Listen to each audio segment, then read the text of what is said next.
पाठशाला में मैं आपका हार्दिक स्वागत करती हूँ।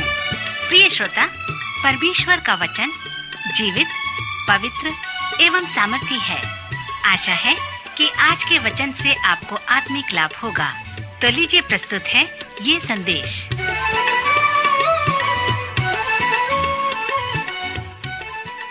प्रिय श्रोता, प्रेमी प्रभु यीशु के पवित्र नाम में आपको मेरा नमस्कार।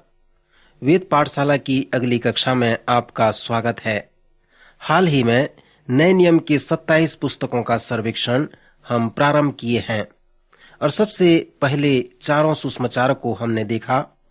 पिछले चरण में हम मसीह के उस वचन पर ध्यान कर रहे थे जहां पर यीशु ने कहा है कि मैं सत्य हूं। इन वचनों द्वारा प्रभु यीशु मसीह अपने शिक्षा व उपदेश की सेवा का वर्णन करते हैं। उस संदर्भ में हम मसीह के उस बड़े उपदेश जो पहाड़ी उपदेश कहलाता है और वो ऊपरी कोठरी का उपदेश जो यूहन्ना के 13 अध्याय से लेकर 16वें अध्याय तक मिलता है, उसे देख रहे थे। यीशु का अगला बड़ा उपदेश जैतून पहाड़ का उपदेश कहलाता है, जो मत्ती के 24 व 25 अध्याय में हमें मिलता है। जैतून पहाड़ का उपदेश वास्तव में एक उपदेश या संदेश नहीं, वरन यह यीशु व चेलों के मध्य एक संवाद है। चेलों ने यीशु से प्रश्न पूछा। उसने उन्हें उत्साहित किया कि वे प्रश्न पूछें। चेले उसको मंदिर की रचना दिखाने के लिए उसके पास आए। उसने उनसे कहा, क्या तुम यह सब नहीं देखते? मैं तुमसे सच कहता हूं, यहाँ पत्थर पर पत्थर भी न छूटेगा जो ढाया न जाएगा। उन्होंने फिर पूछा कि ये बातें कब होंगी और तेरे आने का और जगत के अंत का क्या चिन्ह होगा? श्रोता मित्र, इस प्रश्न का उत्तर देने के लिए उसने उन्हें मत्ती के 24 और 25 अध्याय को सिखाया, जो जैतून पहाड़ का उपदेश कहलाता है। और वह उपदेश यीशु के दूसरे आगमन से संबंधित था। उसके बड़े उपदेश के साथ साथ उसके छोटे उपदेश भी हैं। यदि आप मेरे साथ पुराने नियम की पुस्तक का सर्वेक्षण किए होंगे तो आप बड़े व छोटे भविष्यवक्ता के विषय में अवश्य सुने होंगे। बड़े भविष्यवक्ता इसलिए बड़े कहलाते थे क्योंकि वे 66 या 52 या 48 अध्याय की पुस्तक लिखे गए थे। परंतु छोटे भविष्यवक्ता इसलिए छोटे नहीं कहलाते थे कि वे छोटे या निचले स्तर के थे। ऐसी बात नहीं थी, परंतु वे कम अध्याय लिखकर परमेश्वर के वचन को प्रस्तुत करते थे। उनके पुस्तकों में 1, 2, 3 या 4 अध्याय होते हैं, इसलिए वे छोटे नबी कहलाते हैं। इसी प्रकार हम यीशु के पहाड़ी उपदेश को बड़ा उपदेश और उसके कुछ अन्य शिक्षाओं को छोटा उपदेश कह सकते हैं।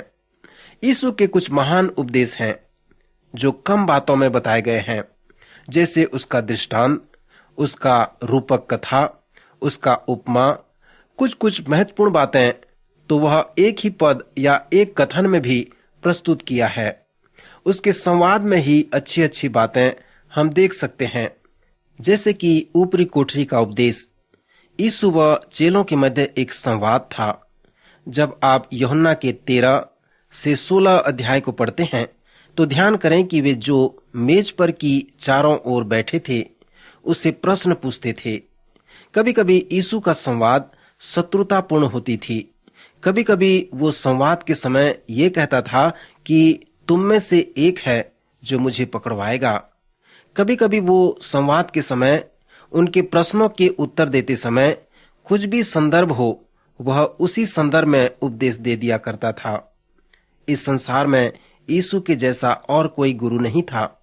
वह हमेशा शिक्षा दिया करता था। इसलिए जब आप सुसमाचार पढ़ते हैं तो बड़े ही ध्यान पूर्वक उसे पढ़ें।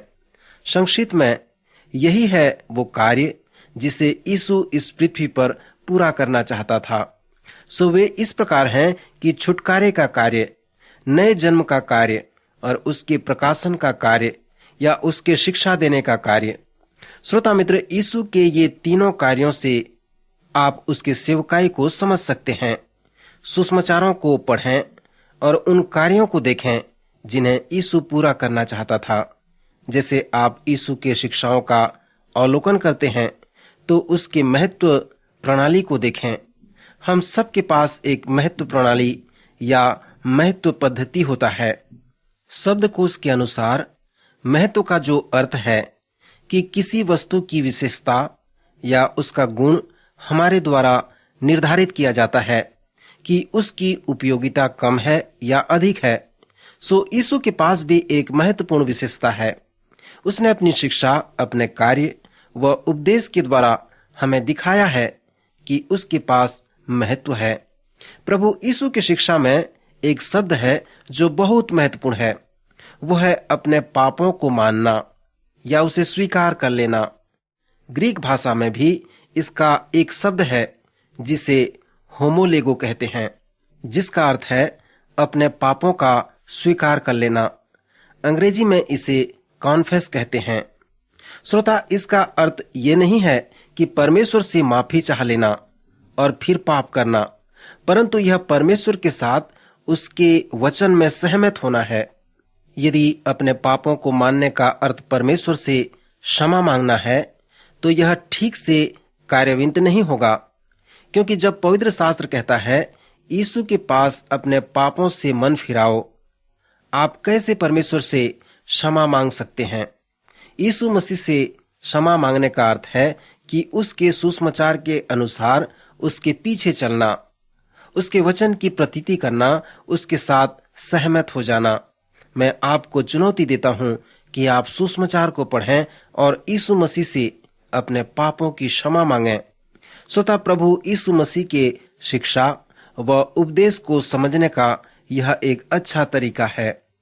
सुसमाचार के परिचय में मेरे पास एक और विषय है जिसे मैं आपके साथ बांटना चाहता हूं, जिसे विद्वान सहदर्शी समस्या कहते हैं। प्रथम 3 सुसमाचार अर्थात मत्ती, मरकुस और लूका सहदर्शी सुसमाचार कहलाते हैं, क्योंकि इन तीनों के संदर्भ व विषय आपस में मिलते हैं। परंतु इन तीनों सुसमाचारों से यूहन्ना का सुसमाचार 90% भिन्न है। इसके अनेक दृष्टांत व उदाहरण उन तीनों सुसमाचार में नहीं मिलते। यूहन्ना ही एक ऐसा लेखक है जिसने यीशु के साथ निकोदेमुस के वार्तालाप को लिखा है, और उसी ने उस स्त्री के विषय में लिखा है जो कुएं के पास जल भरने को आई, जहां पर यीशु बैठा था। श्रोता, मैंने कहा था कि यह कोई विद्वानों का अध्ययन नहीं है, पर जैसे हम मत्ती, मरकुस और लूका में आते हैं तो विद्वान कहते हैं कि मरकुस पहले लिखा गया होगा, और जो कुछ मरकुस ने लिखा मत्ती व लूका ने उसे अपने सुसमाचार में जोड़ दिया।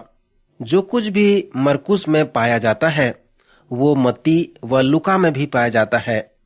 कुछ ऐसे बातें हैं जो मत्ती में हैं और मरकुस में नहीं हैं, और कुछ ऐसे बातें हैं जो लूका में हैं वो मरकुस में नहीं हैं। मत्ती में कुछ ऐसे बातें हैं जो लूका में नहीं हैं, और कुछ ऐसे बातें लूका में हैं जो मत्ती में नहीं हैं। सो विद्वान विश्वास करते हैं कि मरकुस पहले अपना सुसमाचार लिखा होगा, और वे ये भी विश्वास करते हैं कि पतरस उसका स्रोत या आधार होगा। अब मरकुस बड़े ही विस्तार पूर्वक लिखता है। यदि आप कॉलेज में एक बड़े पत्रकार बनना चाहते हैं तो पहले मत्ती व लूका को पढ़ें, फिर मरकुस को पढ़ें, और फिर देखें कि मत्ती व लूका से अधिक मरकुस किस प्रकार विस्तार से वर्णन करता है। श्रोता, एक तरह से कहा जाए तो मरकुस रचित सुसमाचार संक्षिप्त ब्यौरा का एक नमूना है। मत्ती स्पष्ट रूप से अनुभव करता है कि यीशु मसीह के विषय में कुछ ऐसे बातें हैं जिसे मरकुस ने नहीं लिखा है, परंतु परमेश्वर ने उसकी अगुवाई की कि वह उसका उल्लेख कर सका। मरकुस से मत्ती का उल्लेख अलग प्रकार का है। जो मरकुस में वर्णन नहीं है उन बातों का वह उल्लेख करना चाहता है, और उसी प्रकार लूका भी करता है। फिर अनेक वर्ष के पश्चात यूहन्ना अपनी कलम पकड़ता है, क्योंकि उसे एक गहरा अनुभव होता है कि यीशु के विषय में ऐसे और अनेक बातें हैं जिसे मत्ती, मरकुस और लूका पूर्ण नहीं कर पाए हैं। जिस समय यूहन्ना लिखना प्रारंभ किया तो अनेक अपधर्म बातें हुए, परंतु यूहन्ना ने अपनी सुसमाचार में जो मुख्य विषय को लाया कि यीशु मसीह मनुष्य देह में परमेश्वर था, क्योंकि मत्ती, मरकुस और लूका समानार्थी हैं और यूहन्ना एक अकेला अलग सुसमाचार है। तो हम मत्ती, मरकुस और लूका को एक साथ अध्ययन करेंगे, फिर यूहन्ना रचित सुसमाचार को अलग से अध्ययन करेंगे। श्रोता, मैं चाहता हूं कि समानार्थी सुसमाचार के प्रत्येक शिक्षा, उपदेश, घटना व दृष्टांतों को जो यीशु मसीह के जीवन में हुआ, आपके सामने मैं कम से कम एक बार रखूं। कभी ये बातें 3-4 बार सुसमाचार में आते हैं, परंतु कभी कभी वे एक ही बार पाए जाते हैं। जबकि सब कुछ जो मत्ती व लूका में है वो सब मरकुस में भी पाए जाते हैं। तो हम मत्ती व मरकुस का अध्ययन कर समानार्थी सुसमाचार का अध्ययन समाप्त करेंगे।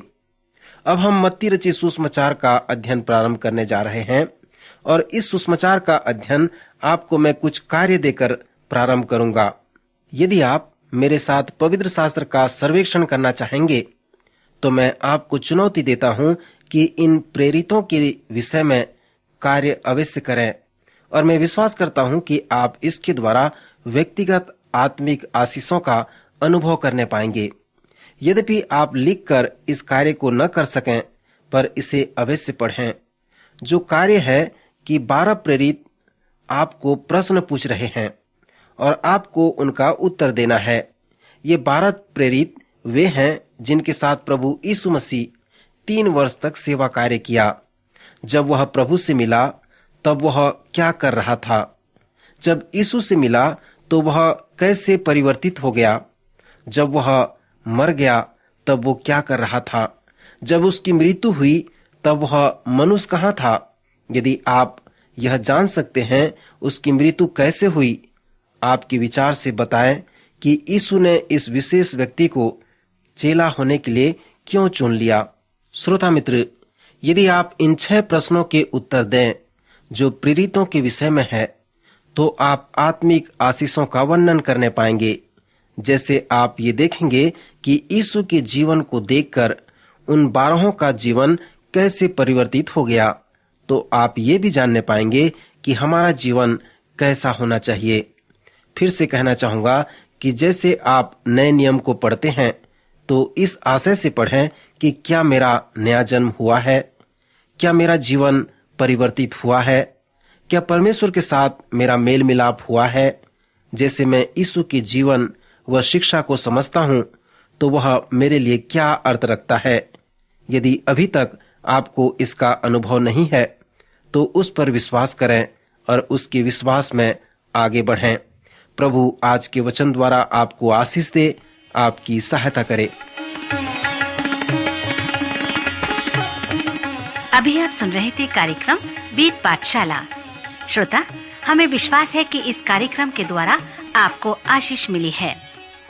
यदि इस कार्यक्रम के विषय में अधिक जानकारी प्राप्त करना चाहते हैं या बाइबल अध्ययन से संबंधित कोई प्रश्न हमसे पूछना चाहते हैं, तो आप हमें इस पते पर लिखें। हमारा पता है कार्यक्रम Ved Pathshala, Vishwavani, post box number 731, Faridabad 7, Haryana. पता एक बार फिर से सुन लीजिए। कार्यक्रम Ved Pathshala, Vishwavani, post box number 731, Faridabad 7, Haryana. तो इसी के साथ आज के कार्यक्रम का समय यहीं पर समाप्त होता है। अगले कार्यक्रम में आपसे फिर भेंट होगी। तब तक के लिए हमें आज्ञा दीजिए। नमस्कार।